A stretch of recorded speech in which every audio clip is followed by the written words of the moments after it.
With just 2 weeks until the beginning of the 2014 Indiana legislative session, many lawmakers are speaking out on the issues they want to see addressed by the General Assembly.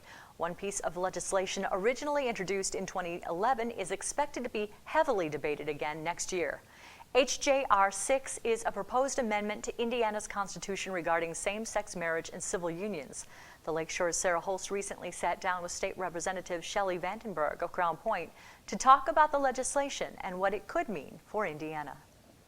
I know one item that we've heard a lot of talk about leading up to the session is this marriage amendment that has been proposed to be added to the state constitution.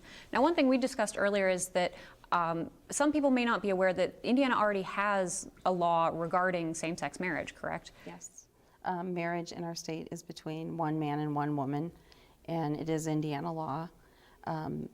Doing the constitutional amendment just takes it a step further, puts it into our state constitution, which makes it more difficult for us to change in the future. What a lot of people don't know is, though, that the marriage amendment also includes something that our state law doesn't, in that it goes a step further and says that we will not recognize civil unions either, which basically means that if you are in a relationship of the same sex, you will not be able to have any of the same legal rights as people who are married in our state have. So I believe that every citizen in our state should be treated equally when it comes to the law, and you should have the same benefits as your neighbor. So it's not something that I can support.